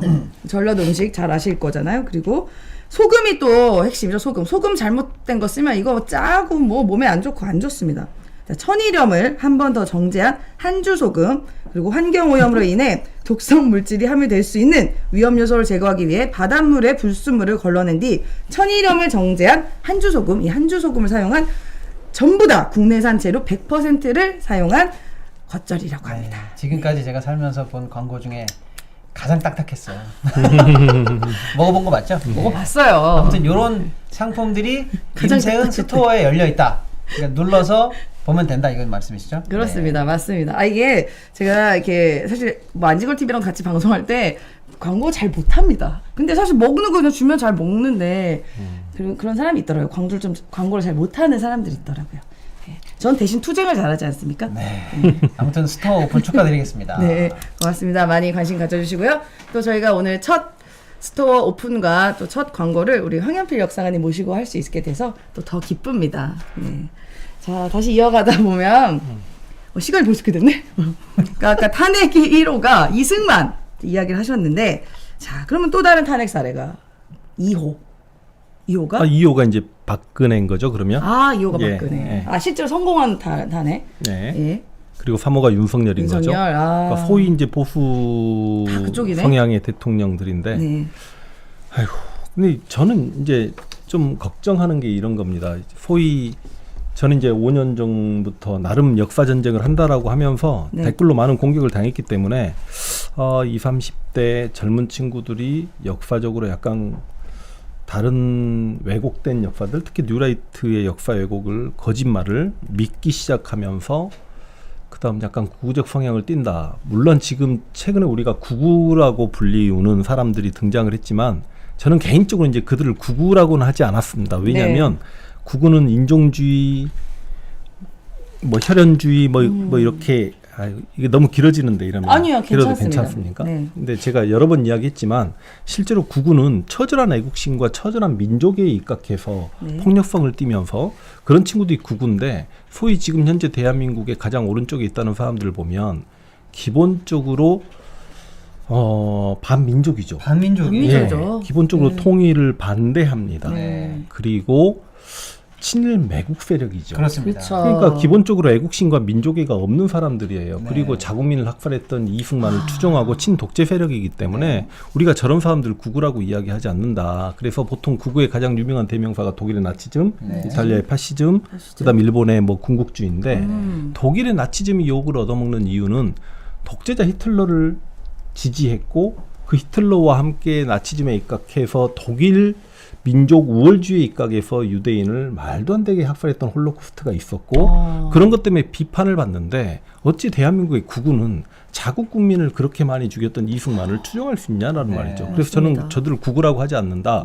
그럼 저들을 가짜 구구라고 부를 것인가? 너무 약하다. 그렇죠. 그럼 저들을 뭐라고 할 것인가 고민하다가 정말 좋은 단어를 요즘 찾아냈단 말이죠. 네. 저들은 매국 좀비다. 아. 아무리 때려 죽이고 없애려고 해도 계속 되살아나는 매국 좀비다. 외국 좀비. 네. 근데 그 매국 좀비가 실제로 이제 보수 정치를 지향하는 모든 분들을 매국 좀비라고 우리가 부를 수는 없는 거고 네. 실제로 그 친일 매국 기득권 세력들이 매국 좀비인데 이제 요즘에 저렇게 구구적 성향, 매국 좀비적 성향을 띤 사람들이 더 많아 보이는 것들은 왜 그럴까? 그러게요. 그러니까 우리가 일제강점기에 분명히 친일파들이 있었습니다. 네. 일제강점기에 보통 세 부류의 사람이 살았다라고 하는데 저항하는 자, 소수죠. 독립운동가죠. 네. 협력하는 자 역시 소수라고 봅니다. 친일 매국노들. 그렇죠. 다수의 군중들 민중들은 그냥 방관하는 자예요. 근데 내가 저항을 할 것인가 아니면 협력을 할 것인가 방관할 것인가 하는 것 중에 협력할 걸 선택해서 친일 매국을 했던 대가로 부와 권력을 손에 쥐었단 말이죠. 그들이 1945년 해방을 맞이하고 제거돼야 됨에도 불구하고 그들이 제거되지 않고 이승만 정권과 박정희 정권을 거치면서 어찌 보면 대한민국의 기득권이 되었습니다. 그런데 그들이 대한민국의 기득권이 정계제계 학계 언론 뭐 문화 예술 군인 경찰계의 기득권이 되었다고 하더라도 그들의 스스로 일제강점기의 친일 행위에 대해서 자랑스러워하거나 떳떳하게 친일해도 된다라고 말하지 못했어요. 네. 근데 지금 왜 그보다 한 50년 지난 21세기에 와서 소위 신친일파들은 떳떳하게 친일해도 된다라고 이야기를 할 수 있냔 말이죠. 그래서 이건 왜 그럴까? 그러니까 당시 일제강점기의 친일을 선택했던 자들, 네. 협력하는 자가 돼야 되겠다라고 했던 건 역시 그들의 선택이었는데 문제는 그렇게 친일 매국을 했고 대한민국의 기득권에 대해서 살아왔던 사람들이 부와 권력을 자식대, 손자대, 증손자대에 세습하는 과정에서 지금 현재 21세기 신친일파들은 선택한 친일이 아니라 네. 부모로부터 할아버지로부터 세뇌가 된 친일이다. 그래서 세습된 신일일까요? 그렇죠. 네. 그 창피함을 모른다. 그리고 이제 21세기 접어들여서 뉴라이트가 역사를 왜곡했던 이 상황들이 저는 정말 먹혀 들어갔다라고 생각을 합니다. 그래서 지금 우리가 이 내란 전국에서조차도 뭐 윤석열, 김건희뿐만이 아니라 네. 정광훈이나 전한길이나 뭐 총리였던 한 누굽니까? 이름도 기억하고 싶지 않아요. 한덕수나 최상목이나 뭐 변씨 2명. 그다음 뭐 지기현 판사라든지 막 네. 이렇게 너무 나경원 이상한 뭐. 행동들을 하는 사람들이 왜 이렇게 나오나. 저들의 밑바닥에는 기본적으로 그 매국 좀비화 되어버린 네. 뉴라이트의 역사 왜곡에 선동당해버린, 그래서 드러내놓고 친일을 이야기할 수 있는 뻔뻔함을 갖춰버린 어찌 보면 15% 20%의 국민들이 있기 때문에 그런 이제 무소불위의 황당한 행동들을 하는 정치인들이 나온다. 네. 다만 오늘 이 탄핵 사건을 계기로 그들이 주둥아리를 조금 닥치지 않을까, 다물지 않을까라는 그런 기대감을 조금 하고 있어서 네. 이제는 제가 좀 이제 역사 전쟁을 계속 더 해 나가야 되겠다. 이제 제 역할이 좀 필요한 때가 왔다라고 생각을 합니다. 지금까지 침묵하고 있었고 정치인들 응원하고 있었고 우리 정치 채널들 이렇게 박수치고 있었고요. 근데 좀비라서 네. 그렇게 막 그냥 말씀하신 것처럼 입 주동아리 닥치고 그렇게 막 갑자기 확 죽진 않을 것 같은데 막 스물스물 다시는 또 일어나는 거 아니겠습니까? 정말 힘듭니다. 왜냐면 네. 너무 힘줄이 세 윤석열도 그렇고. 일단 저들은 굉장한 자본력이 있습니다. 그러니까 예를 들어서 이승만을 찬양하는 과정에서 이승만 전집이 쓰여지고 있는데 네. 전집만 35권짜리로 나온다라고 합니다. 그러니까 35권. 저들 소위 뉴라이트가 하려고 했던 큰 줄기, 큰 흐름을 아세요? 뭐예요? 저들이 하려고 하는 건 식민지 근대화론을 먼저 세우려고 합니다. 그래서 일제강점기는 정말 살기 좋았고 일제강점기 일본의 35년 동안 식민지배를 받았던 덕분에 한반도는 근대화가 되었어. 발전했어. 그럼 식민지 근대화론을 바로 세우기 위해서는 뭘 해야 되나요? 식민지 근대화론, 일제강점기 이전에 조선의 역사는 암울했어. 비극적이었어. 더러웠어. 조선을 못 살았어. 비루한 나라였어. 조선의 열등의식을 가미시켜야 됩니다. 그래서 한국인들이 조선을 사랑하는 마음을 죽여야 돼요. 그러다 보니까 기본적으로 식민지 근대화론이 뿌리내려지려면 조선을 먼저 밟아야 되는데 조선을 받치는 두 개의 큰 기둥이 그 기둥을 인물로 봤을 때 제가 볼 때는 세종대왕과 이순신 장군이에요. 그렇죠. 근데 이제 그들이 세종대왕을 공격합니다. 그래서 실제로 인터넷상에 들어가 보면 세종대왕이 노비종무법을 실시해서 조선을 노비국가로 만들었다 이런 말이 아주 인터넷상에서 세종대왕이 어마어마하게 까입니다. 어머. 그러니까 이게 좀 심할 정도로 까여요. 어떻게 그래서 이게 이제 제가 그런 영상도 몇 번을 찍었지만 벌써 젊은 친구들에게는 상당히 그게 먹혀 들어간 측면이 있다. 예를 들어서 제가 외부에 강연을 가더라도 어떤 어르신이 손을 들면서 세종의 노비종모법에 대해서 세종에 대해서 그렇게 극찬하면 안 되는 거 아니냐라고 이야기하는 어르신도 계셔서 내가 정말 뒷목 잡았거든요. 그러니까 세종대왕의 모든 업적들은 전부 다 애민과 관련이 있습니다. 백성을 사랑하는 마음. 네. 지금 노비종보법을 여기서 설명하면 너무 길어지지만 그 법 역시 정말 백성을 사랑하는 마음에서 세종은 출발을 했는데 그 법 이후의 상황을 해석하지 않고 역사를 왜곡해서 특히 경제학자들이 뉴라이트 계열에서 거짓말을 만들어서 세종이 노비 세상을 열었다라는 하여간 그래서 세종을 공격합니다. 또 하나 저들이 뿌리내려고 하는 게 이승만이 나라를 건국했다. 무에서 유를 창조했다. 이승만 건국론이에요. 그래서 건국절 맨날 그렇죠. 얘기하는 게 그거죠. 그래서 갑자기 최근에 이승만 영화 공전쟁도 나왔지만 이승만이 이렇게 띄어지는 거고요. 또 하나 저들이 이제 뿌리내리려고 하는 게 식민지 근대화론, 이승만 건국론, 그리고 박정희 부국론입니다. 자, 그러면 식민지 근대화론을 뿌리내리기 위해 조선을 죽여야 했기 때문에 조선의 가장 위대한 대왕이었던 세종을 공격했죠. 네. 이승만 건국론을 뿌리내리기 위해서 이승만에게 항상 드리워져 있는 이승만에게 열등의식을 심어주는 인물 누가 있나요? 김구 김구 선생님 선생님. 계시죠? 그래서 김구가 죽어요. 어마. 무슨 말이냐면 독립운동가 많습니다. 안중근, 안창호, 뭐 유관순, 뭐 이봉창, 윤봉길, 뭐 홍범도 장군이야 조금 비판을 많이 받기도 했지만 어떤 인물, 어떤 독립운동가들의 비난 비판을 다 합쳐도 김구 선생님을 넘지 못합니다. 그러니까 이들은 김구만 죽이면 된다라고 생각을 하는 거죠. 그래서 지금 젊은 층들 사이에서는 김구 선생님이 킬구, 어머야. 테러리스트, 백정 참, 너무- 막 그런 책들 많이 만들어지죠. 어떻게 그래요? 네. 그래서 못 참네요 또.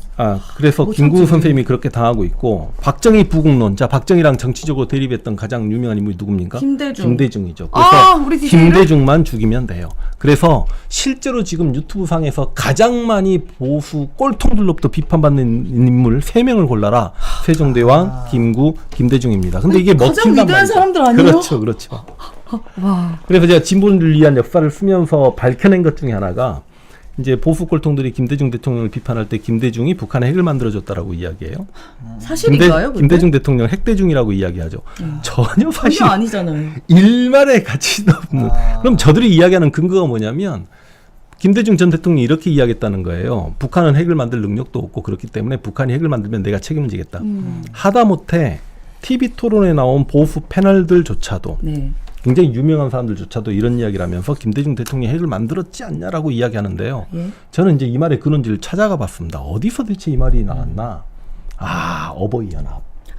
이런 데서 이런 말이 나왔는데 실제로 김대중 대통령이 이런 말을 한 적이 없어요. 네. 다만 그럼 김대중 대통령이 무슨 책임을 지겠다는 말을 한 적이 있는가 하고 봤더니 이제 아무래도 현대그룹의 대북송금 관련 사건이 네. 터졌을 때 네, 네. 내가 대통령으로 재임했던 시기에 그 사건이 터졌기 때문에 이 부분에 대해서는 내가 책임을 지겠다. 그렇게 이야기합니다. 그러면 핵과 관련해서 핵을 만들 능력이 없다. 그 말은 누가 했냐면 당시 북한의 외교부장이었나요? 한때 뭐 2인자까지 갔던 김영남 씨가 미국에 가가지고 북한 핵을 만들 능력도 없고 그럴 만한 여력도 없다. 근데 그 말을 김대중이 한 것처럼 대북송금 관련 내가 책임을 지겠다는 한 것처럼 붙여가지고 지금 인터넷상에서 김대중하고 핵대중하고 쳐보시면 북한이 핵을 만들면 내가 책임을 지겠다는 김대중의 말이 정말 사실냥 다 박혀 있다는 거죠. 와. 근데 이거를 보수들은 그걸 알고 김대중을 공격할지언정 우리 진보 정치인들조차도 이게 거짓말이었어. 나는 이게 거짓말인지 알고 있었어라고 말하는 정치인을 한 명도 만나본 적이 없습니다. 그러니까 우리까지 다 섞고 있는 거죠. 네. 그러니까 그만큼 저들의 거짓말에 우리 예를 들어서 어느 정도 역사를 안다고 하는 분들도 야 조선은 그래도 노비 문제 너무 심각하지 않아 보통 이렇게 이야기합니다. 조선 시대가 살기 좋았던 건 아니잖아라고 이야기하는데 네. 이제부터 이제 제가 좀 역사 강의를 통해서 하고 싶은 말은 절대 국뽕이 아닙니다. 네. 조선이 15세기부터 19세기까지 500년인데요. 19세기 전반의 세도 정치기와 대웅군의 개혁 실패하고 고종의 암흑기 그러니까 19세기 100년은 저도 인정하고 빼겠습니다. 근데 15세기부터 18세기를 놓고 보았을 때 네. 지구상에서 조선보다 살기 좋은 나라가 과연 있었을까? 오. 의외죠. 우리 그런 얘기 잘 못 들어봤어요. 정말 조선은 물론 전쟁도 있었고 기근도 있었지만 우리가 전쟁 때 임진왜란 때 보면 국가로부터 받은 게 없어도 그 국가를 지키겠다고 창을 들고 칼을 들고 뛰쳐나오는 농민들을 본 적이 있죠. 네. 그런 이상한 아름다운 DNA가 있죠. 그 DNA가 그냥 주어지는 게 아닙니다. 국가로부터 뭔가 받은 게 있으니까. 그러니까 조선이라는 나라의 국가 통치 철학을 한마디로 이야기하면 민본이에요. 민본. 근데 그 민본이 진짜 실천된 나라가 조선입니다. 처절할 정도로 실천됩니다. 그러니까 왜 이렇게 조선이 까야만 하나. 물론 민중사학적 측면에서 농민들은 항상 조세공남역에 수탈당했고 탐관오리들은 착취를 했고 이게 영화 감독, 영화 PD, 작가들의 문제예요. 양반들한테 맨날 그쵸, 맞고 그쵸. 막 조선 이러잖아요. 시대에 항상 뭔가 이제 갈등 구조가 주어져야 되니까 그 신분제의 갈등, 왕과 신하의 갈등, 지배층이 피지배층 착취 그래서 그런 내용을 강조하다 보니까 정말 조선이 그런 나라라고 착각을 하는데 탐관오리 하나만 이야기하겠습니다. 네. 아까 제가 400년 동안 과연 조선만큼 살기 좋은 나라가 있었을까라고 고민해 본다라고 했잖아요. 네. 과연 그 400년 동안에 지구상에서 조선만큼 탐관오리가 없는 나라가 있었을까? 탐관오리가 어디가 있어요? 조선 탐관오리가 없어요. 없을 수밖에 없는 구조가 뭐냐면 우리가 예를 들어서 정말 훌륭한 군주다라고 이야기하면 세종대왕, 정조, 흥선대원군 이런 식의 탐관오리는 그래 이렇게 이야기할게요. 21세기 대한민국의 탐관오리가 많을까요? 15, 16, 17, 18세기 조선시대 탐관오리가 많을까요? 아니 이재명 도둑놈 대표가 많죠, 그랬잖아요. 우리. 네. 국가가 돈이 없는 게 아니라 도둑놈이 많다고. 많다. 그런데 도둑놈이 있기가 어려운 구조가 조선이에요. 아. 기본적으로 사또들 역시 과거를 합격하고 선비정신이 있었고 지금의 지방자치제 단체장들과 조선의 지방관들의 그 사회 지도층으로서의 기본적인 의식과 소양을 놓고 비교하자면 진짜 대한민국 조선의 선비들에게 배워야 될 게 많습니다. 그러니까 조선을 우리가 너무 폄하했다. 부정적으로만 보려고 한다. 그러니까. 그랬네. 그래서 그런 부분과 조선의 노비제도가 많이 폄하되는데 아휴 제가 중국 노비하고 일본 노비를 다 이야기하면서 제가 공부를 했거든요. 야 조선 노비들은요 네. 얼마나 그러니까 이게 막 출산휴가도 있고 이랬다는 것 같던데. 출산휴가도 예. 뭐 이제 그런 건 그렇지만 네. 그냥 이렇게 이야기를 해볼게요.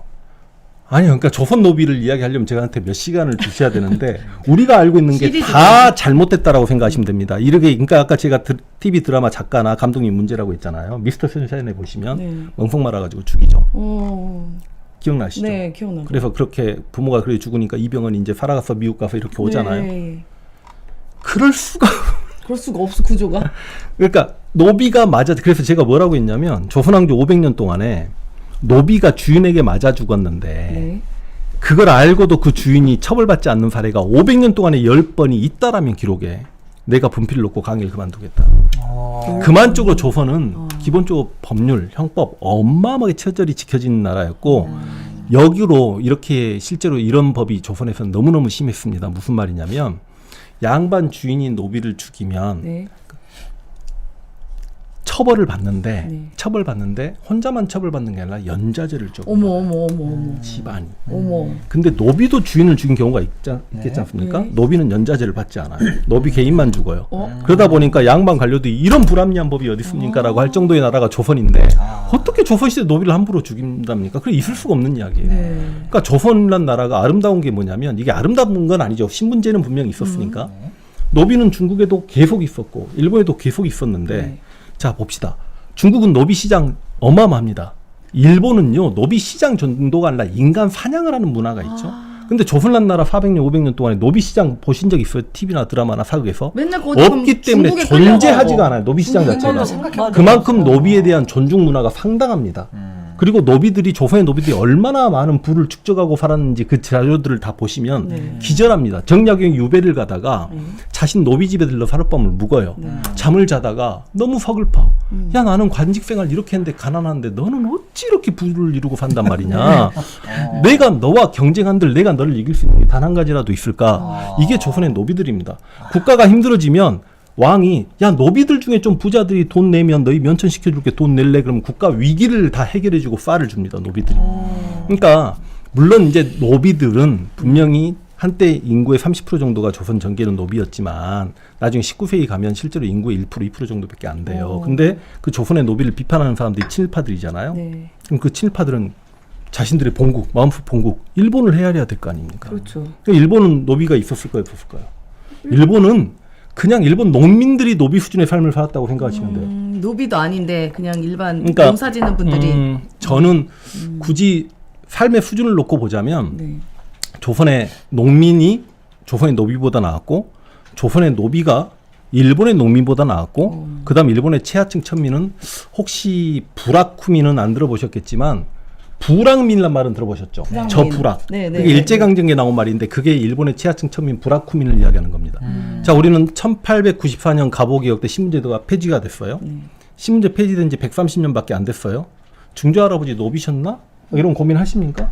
안 하죠. 전혀. 너 양반 집안이야 노비 집안이야 고민 안 하죠. 네. 근데 일본은 최하층 천민 부라쿠민이 실제로 사람 대접 받지 못하고 살고 있었고 지금 현재 우리보다 한 갑오개혁 때보다 한 20년 빠른 1870년대 신분제가 폐지되었지만 그 부라쿠민에 대한 차별은 지금까지 이어집니다.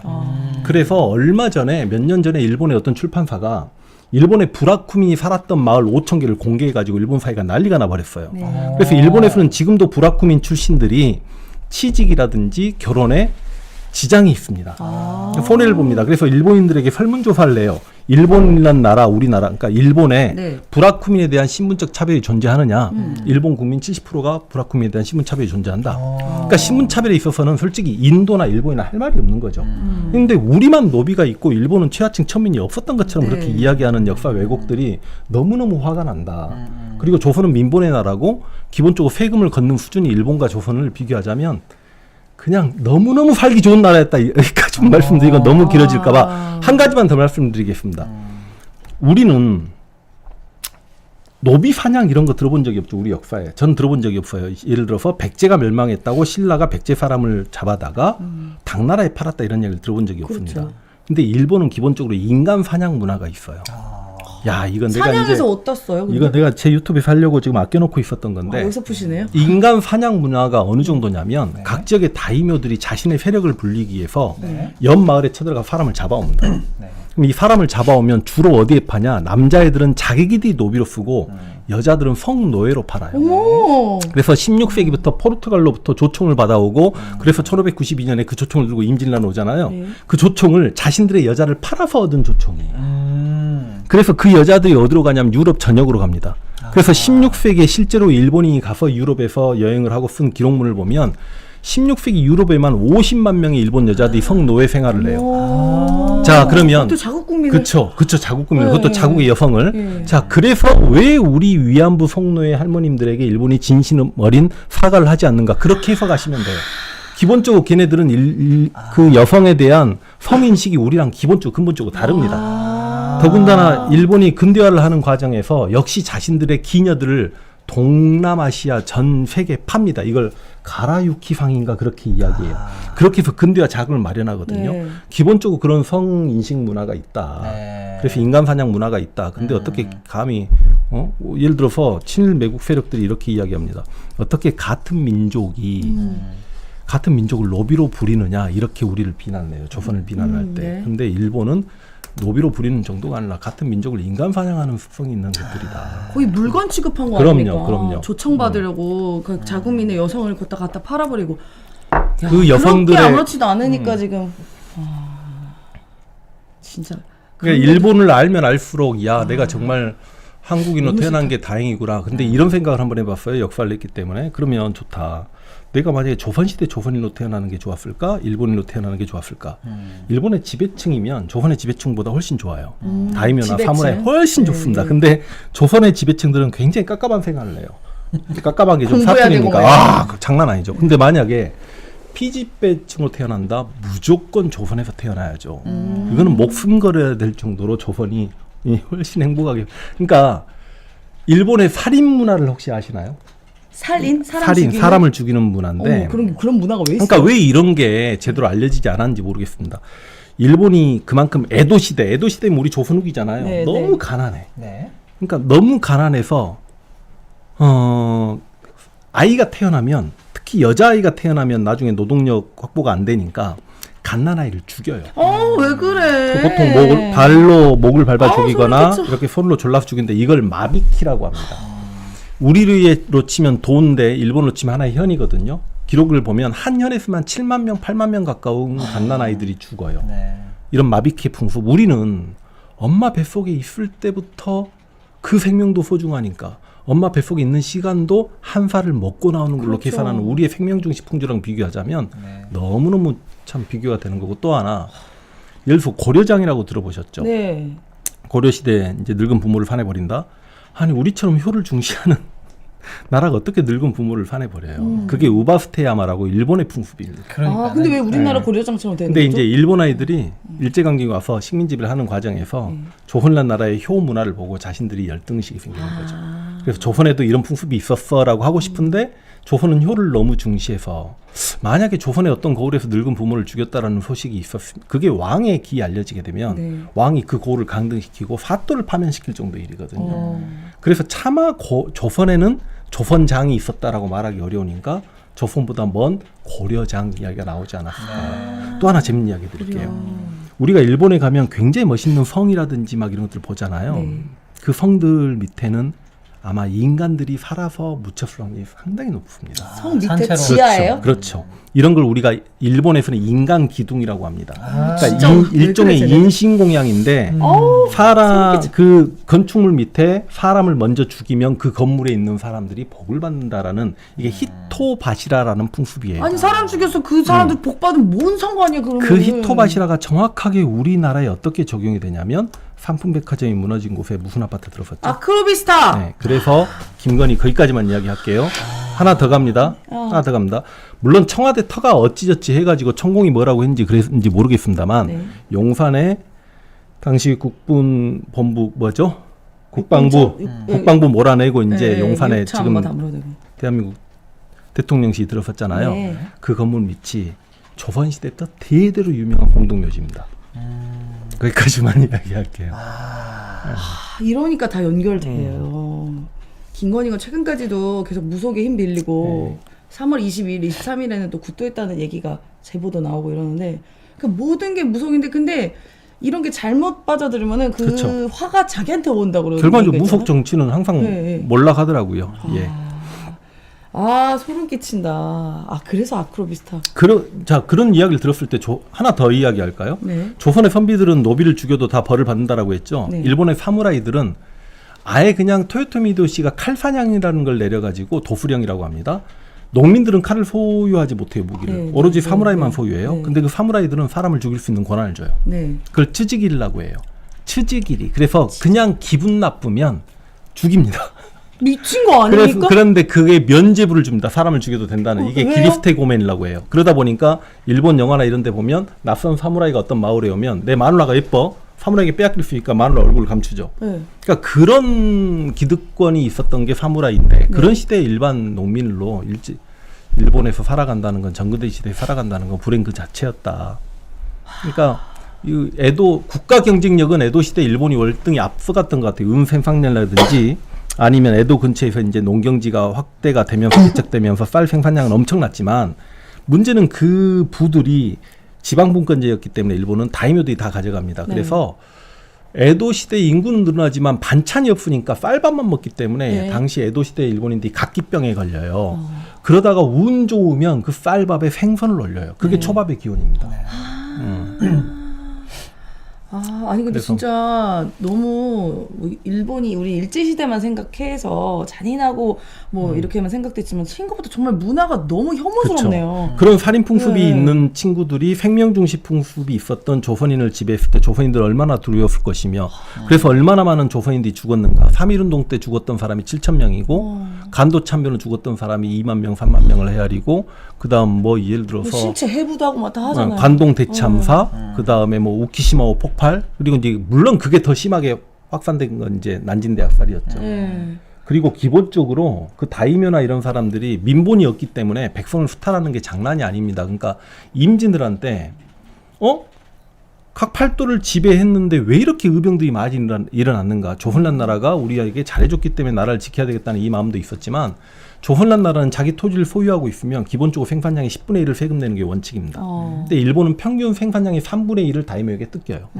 근데 그 일본의 다이묘들이 각도를 지배했습니다. 뭐 예를 들어서 경기도는 우키다가 지배했고 고니시는 평안도를 지배했고 이런 식으로.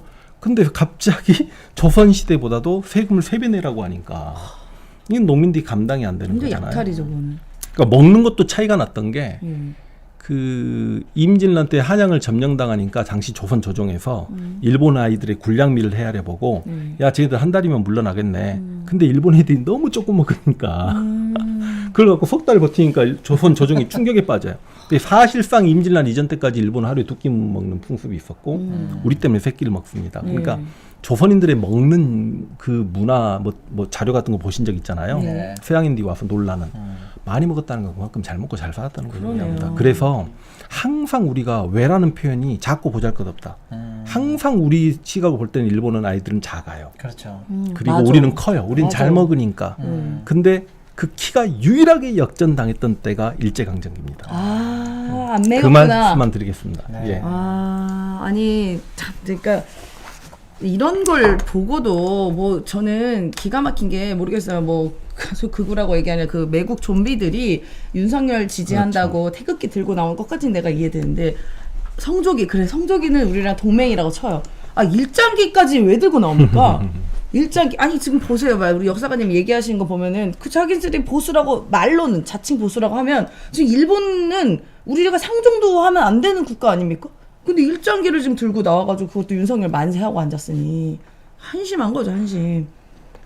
근데 말씀 듣다 보니까 지금 우리가 아까 말씀하신 그 역사가님 이야기하신 것처럼 조선시대가 훨씬 일본보다는 문화도 그렇고 먹고 사는 것도 더 풍족하고 오히려 더 나았던 삶이었잖아요. 근데 지금 사실 어느 순간부터 우리나라가 일본보다 문화적으로도 더 뛰어나고 뭐 연봉도 더 높고 살기도 더 풍족하고 정보화도 빠르고 휴대폰 이런 것도 다 우리는 빠르잖아요. 그래서 훨씬 우리가 그러니까 경제적으로나 문화적으로 잘 살아요. 서민들은. 근데 이제 아직도 요 사람들은 일본 못 추종해서 난리잖아요. 그게 저는 대표적인 사람 윤석열 같습니다. 그 호사카이주 교수님께서 이런 말씀하셨어요. 우리가 1945년 해방을 맞이할 때 한반도에 있었던 일본인이 60만 명입니다. 네. 근데 60만 명 중에 자신들의 본국 일본으로 건너가는 게 55만 명이에요. 그 5만 명은 남았죠. 일단 왜 남았을까요? 그 5만 명은 물론 그래요. 내가 조선 여자랑 결혼했는데 같이 조선에 살고 싶어서 그랬을 수도 있습니다. 근데 이 5만 명은 일본으로 건너간 65만 명보다 55만 명보다 재산이 훨씬 많은 사람들. 그렇겠죠. 왜냐하면 일본으로 건너갈 때 가지고 갈 수 있는 재산이 당시 돈으로 제가 지금 정확히 기억이 안 납니다만 이게 1,000엔인가 10,000엔인가 당시 기준입니다. 그래서 제한을 뒀어요. 그러니까 너무나 많은 재산을 한반도에 놓고 가기 싫었던 사람들이 남았단 말이죠. 그 사람들이 국적을 한국인으로 바꿨어요. 그리고 철저하게 한국인 생활을 했을 겁니다. 그 많은 부가 세습이 됐겠죠. 그리고 다들 잘 먹고 잘 살았으니까 그 자손들은 드러내놓고 친일을 하겠죠. 그래서 그런 이야기는 호사카이지 교수님께 들었다라고 말씀드리겠습니다. 그러니까 윤석열이 그러니까 우리나라가 잘 사는 게 일본보다 잘 살고 잘 먹고 잘 사는 게 싫었나 봐. 그러니까 이 소위 말하면 일본을 칭송하는 이 매국 좀비로서 뜩 와가지고 나라를 그냥 완전 작사를 내놓은 게 이 윤석열이 한 가장 큰 폐악질이지 않을까. 저는 또 이런 생각. 윤석열 이제 아버지가 문부성 장학생 1호였으니까. 그쵸. 예. 맞습니다. 지금 네. 뉴라이트 자체가 기본적으로 전부 다 일본으로부터 용돈 받아가면서 공부했던 사람들이라고 생각하시면 상당히 많습니다. 일단 뉴라이트 출발점 안병직 네. 같은 경우가 그렇게 출발을 했죠. 그 안병직의 제자가 이영훈이고 이영훈이가 반일정족주의를 썼고 안병직의 또 다른 제자가 김문수예요. 그러니까 그런 사람들이 지금 어떻게 보면 소위 말하면 기득권 뭐 이런 문화를 또 다 장악하고 있는 거 아니겠어요? 특히나 저쪽 국민의힘 쪽에는 그런 분들이 그러니까 많잖아요. 저는 좀 이해가 안 가는 게 네. 보수적인 정치 성향을 가지고 있다곤 치더라도 왜 뉴라이트의 역사관을 같이 공유하려고 하냐는 거죠. 그게 이해가 안 됩니다. 왜냐하면 내가 진정한 보수라면 거기에 애국심과 민족의가 들어가야 되는데 그럼 뉴라이트가 척을 지어야 되는데 그렇죠. 왜 그 뉴라이트의 친일사관을 인정하고 받아들이려고 하는지. 그러니까 보수분들 중에 나름 합리적이라고 생각하신 분들도 일단 북쪽에 있는 북한을 더 큰 적, 주적이라는 인식이 머릿속에 가득 있다 보니까 그 북한과 대립하기 위해서는 일본과 미래지향 쪽으로 나가야 된다. 이렇게 생각들이 바뀌시지 않았나라는 생각을. 어떻게 우리 평론가님은 또 어떻게 듣다 보니까 말씀 들으니까 궁금하신 것도 있으실까요? 제가 사실은 뭐 취미로 역사 죄송해요 목이 메여가지고 참 역사 공부하는 걸 좋아하고요. 음. 아시는 분은 아시겠습니다만 친일 알레르기가 있어가지고요. 알레르기 그러니까 목이 친일에 메이시구나. 친자 들어가는 것들을 타도하는 게 인생 목표입니다. 네. 근데 선생님께 또 몰랐던 얘기도 더 듣고 하니까 더 이제 분노가 생기는데 문제는 죄송해요. 그들이 어쨌거나 기득권과 결합해서 윤석열 이 정부 내에서 활약했고 그 혹독한 대가가 아직 우리가 치러야 될 게 많아요. 예를 들어 그렇죠. 외교 문제를 그렇게 만들었고 뭐 끝도 없이 할 얘기가 많잖아요. 경제도 망쳐놓고. 예, 이게 다 근데 제가 볼 때는 이 토착 외구들 소위 말하는 이 친일 사관에 물든 애들 이런 애들이 지금 현재 우리나라를 이렇게 망쳐놓은 거. 요것도 수습하려고 하니까 또 갑자기 머리가 아프네요. 네네네. 그러니까 근데 윤석열이 오늘 탄핵은 됐는데. 아, 갑자기 까먹고 있었다. 30분간. 네, 윤석열 탄핵 때문에 까먹고 있었어요. 하시다 보니까. 그러니까 우리 탄핵의 역사를 갑자기 기분이 확 얘기하다가 좋아집니다. 예. 두 번째 이제 박근혜 탄핵도 어떻게 보면 이런 친일파들이 이제 기득권 차지하는 방향이 있으면서 뭐 국정농단 했던 것이고 저는 전 80년대생이잖아요. 그러니까 기억나는 대통령이 가장 어릴 때 기억나는 대통령이 어떻게 보면 노태우가 처음이었던 것 같아요. 노태우라는 사람이 이름만 기억나는 거. 이제 그 다음부터는 좀 뭐 김영삼, 김대중, 노무현, 이명박, 박근혜, 그 다음에 이제 문재인 대통령, 그 다음에 이제 윤석열까지 온 건데 저는 이렇게 쭉 제가 잘 몰라서 지금까지 쭉 역사적으로 대통령을 봤을 때 지금이 가장 최신이어서 최신 기억이 있는지 모르겠지만 그 앞선 기억나는 대통령 중에 윤석열이 제일 나쁜 사람 같거든요. 제일 악랄하고. 어떻게 제 평가가 저는 맞을까요? 역사 속에서 윤석열보다 무능한 지도자를 찾아보려고 했지만 못 찾았어요. 제 평가가 맞았군요. 아니 역사 광해군을 윤석열하고 비교하면 저는 광해군은 조선의 군주 7, 8위권에 뛰어난 군주라고 보는 거고요. 조선에 이제 왕이 27명이었습니다만 조선의 최악의 암군이 선조냐, 인조냐, 고종이냐라고 하는데 그래도 선조, 거기까지 쭉 가도. 인조, 고종조차도 굉장히 긍정적인 측면들이 상당히 있었단 말이죠. 해석하기에 따라서. 네. 얘는요. 와, 더군다나 왕조시대 군주도 아니잖아. 네. 공화정치 국민국가에 선출된 대통령 따위가 네. 그 5년짜리 선출된 대통령에 불과하지 않습니까? 그 말을 지가 해놓고. 지가 했죠. 그게 뭐라고? 와, 그러니까 살다 그러니까 기본이 안 돼 있는 친구가 검찰총장도 했고 대통령도 했다라고 생각. 그만큼 우리 검찰 조직이 좀 스스로 좀 반성해야 되고 법조인들이 반성해야 된다. 법조인들의 문제점이 무엇인가? 이게 내가 좀 조심스럽긴 하지만 독서 좀 해라. 진짜 책 안 읽는다 하더라고요. 예, 네. 그렇게 말씀드리겠습니다. 네, 우리 황현필 역사관님 책을 좀 읽으셨으면 좋겠다라는 말씀 드립니다. 그러니까 윤석열은 본인도 무능한데 세상에 근데 본인 부인을 세상에 악랄하고 약간 미치고 예. 저 세상 사람인 사람 만난 것도 저는 큰 불행인 것 같아요 보니까. 예. 근데 역사에서 쭉 봤을 때 뭐 저는 이제 조선시대 뭐까지는 잘은 모르지만 뭐 희대의 그 악녀들 있잖아요. 네. 뭐 그게 악녀라고 칭해도 되는지 모르겠지만 뭐 장희빈 뭐 이렇게 뭐 있잖아요. 막 갑자기 하얀 근데 장희빈은 좀 왜곡된 경우입니다. 왜곡된 거예요? 그러니까 장희빈이 나쁘고 인현왕후가 착하다라고 하지만 장희빈은 남인이었고 인현왕후는 서인 집안 여인인데 조선의 역사가 서인에서 노론 중심으로 가다 보니까 장희빈이 이렇게 물론 장희빈이 무속 정치 몰락이죠. 무속 그 정치. 인현왕후에 대한 이제 질투심 때문에 무당 불러다가 인현왕후의 인형을 만들어 가지고 막 팔을 찌르면 인현왕후가 팔 아프고 이런 장면 드라마에 보신 적 네, 있잖아요. 네, 네. 그래서 장희빈은 죽었고요. 그 다음에 가장 악녀라고 생각하는 사람은 누구예요? 그러면? 이제 민비죠. 누가 뭐래도 민비. 가장 중요한 시기에. 근데 민비도 무속 정치하다 몰락합니다. 민비가 이모군란을 당해가지고 99년대 난리를 일으키니까 한양에서 도망쳐가지고 충청도 장호원, 지금은 경기도 이천 장호원인데 거기까지 도망을 가서 민흥식이라는 사람 집에 숨어 살아요. 자기 친척 집에. 거기다 그 과정에서 진령군이라는 무당을 만나요. 네. 그 무당에게 물어봅니다. 내가 어떻게 다시 권력을 잡을 수 있겠나? 그랬더니 그 무당이 뭐라고 이야기했냐면 아마 100일 안에 한양으로 돌아가실 수 있을 겁니다. 이렇게 이야기해요. 근데 이제 청라군대 불러들어가지고 청라가 흥선대군 잡아가면서 다시 권력을 잡게 되니까 그때부터 진령군을 아예 궁궐로 데리고 옵니다. 궁궐로 데리고 와서 제가 생각할 때 윤석열, 김건희가 천공, 명태균, 건진 그 세 명 합친 것보다 더 큰 권력을 진령군에게 줍니다. 사실상 진령군의 나라예요. 그래서 을미사변 때 민비 죽게 되면서 결국은 저 진령군도 이제 백성들에게 맞아 죽는데 그래서 장희빈도 그렇고 김건희도 그렇고 아니 민비도 그렇고 무속 정치의 몰락이죠. 근데 끝내 김건희까지 이렇게 무너지니까 무속 정치하면 정말 안 되겠구나 하는 걸 우리가 이번에 교훈을 삼는다 맞네요. 말씀드립니다. 박근혜도 사실 뒤돌아보면은 뭐 오방색 있고 뭐 약간 무속 이런 것도 얘기가 많았던 거 보면 말씀하신 것처럼 무속에 기대면 민의에 기대는 게 아니라 무속에 기대면 결국 이렇게 말로는 이렇게 불행하다라는 걸 또 우리가 역사를 통해서 현재를 통해서 또 알게 됐네요. 제가 그래서 예전에 윤석열 정권 한 1년 정도 됐을 때 그 고종유의 민비 실제로 민비 권력이 더 컸거든요. 똑같네. 그래서 민비 이후의 진령군 똑같네. 이것과 윤석열 이후의 김건희 네. 김건희의 천공 해가지고 네. 영상을 찍었다가 네. 야 고발당했습니까? 이거 찍었다가는 그래서 지금 거의 편집도 하지 않고 버려버린 영상이 하나 있는데 이거 다시 준비해 볼까요? 다시 트시면 될 것 같은데요. 고민해봐야 되겠습니다. 네. 아니 이게 보면 역사에 우리가 딱 맞는 거잖아요. 어떻게 그러니까 보면. 항상 역사는 반복된다고요. 반복된다. 예. 무섭다. 역사 반복된다는 게.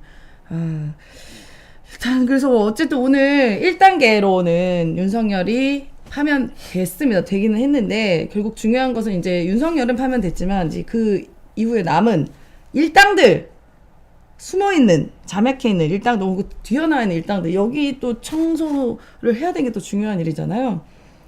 그러니까 역사에서 이렇게 청소를 안 했기 때문에 어떻게 보면 이게 무한 반복되는 거 아니겠습니까?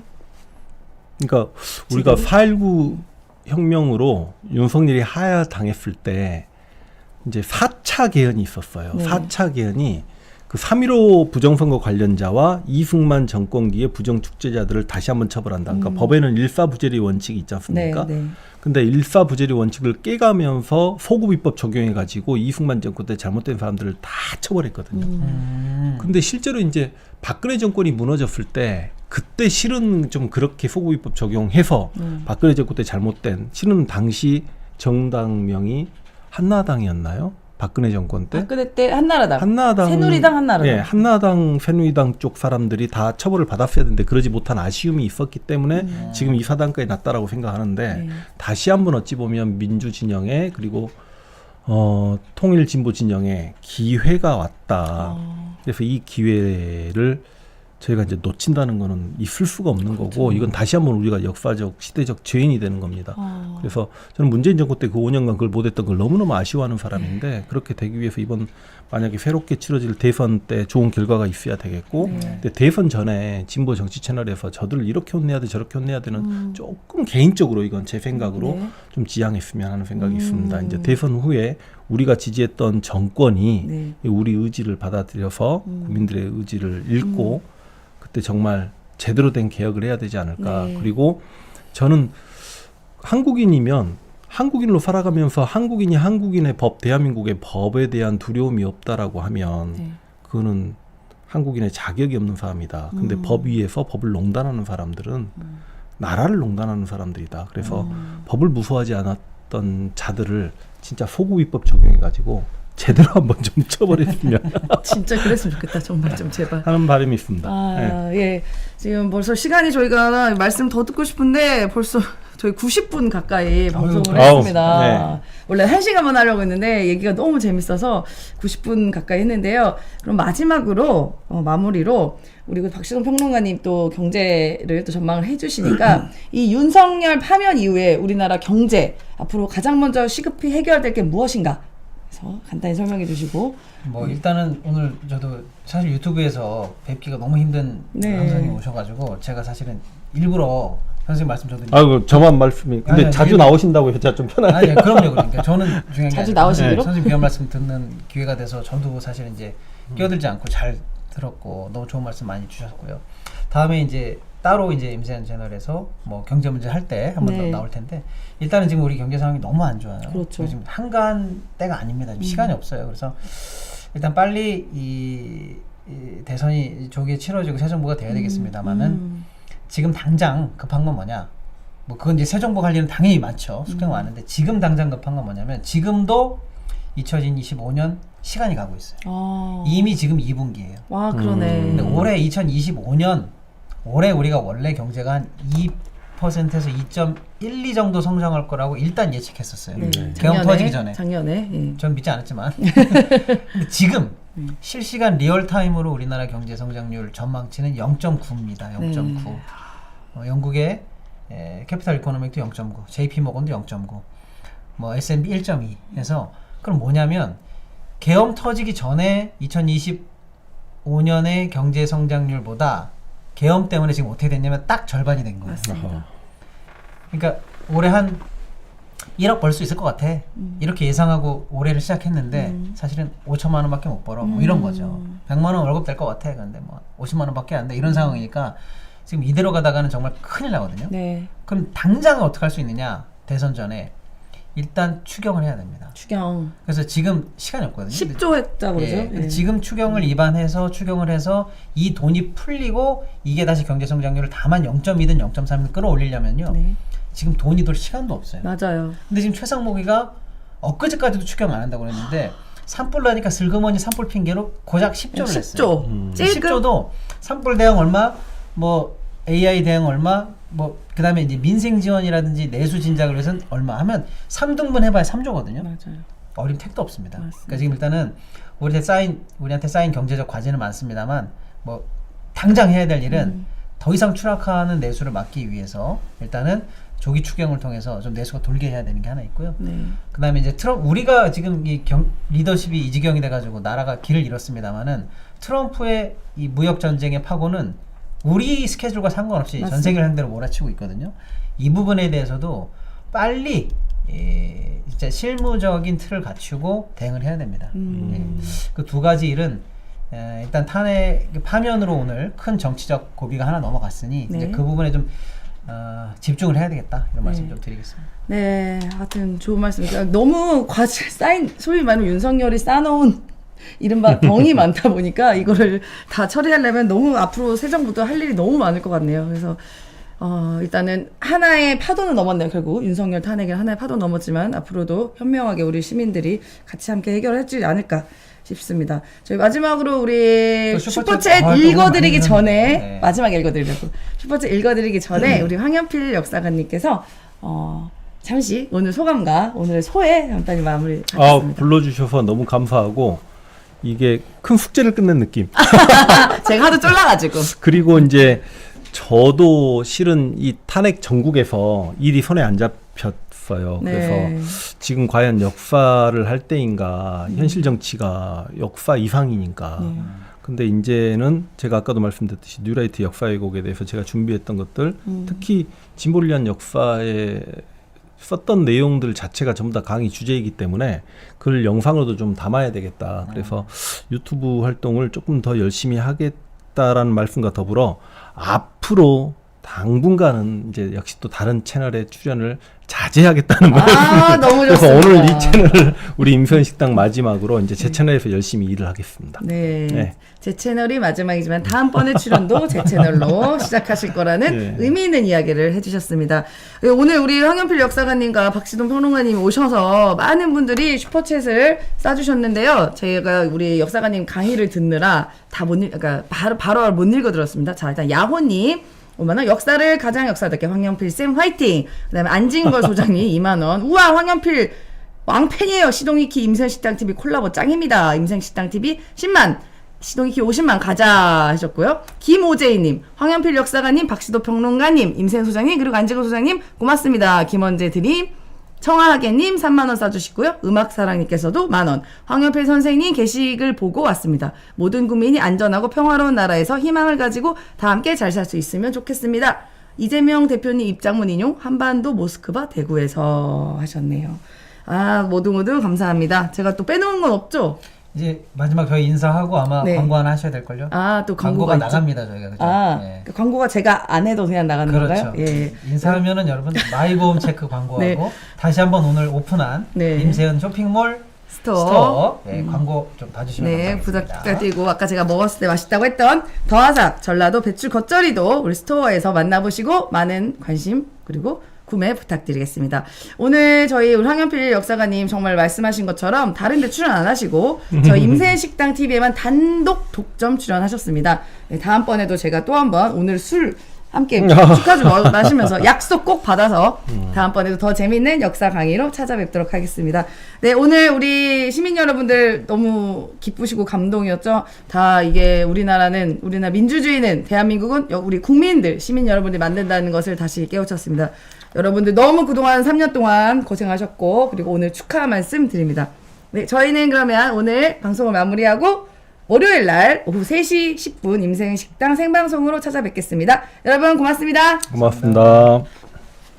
나의 보험 가입 상태를 믿을 수 있는 정직한 보험 전문가가 객관적으로 체크해서 공정한 평가와 합리적인 대안을 제시하는 마이보험 체크를 소개합니다. 마이보험 체크는 보험 가입자의 이익을 가장 중요하게 생각합니다.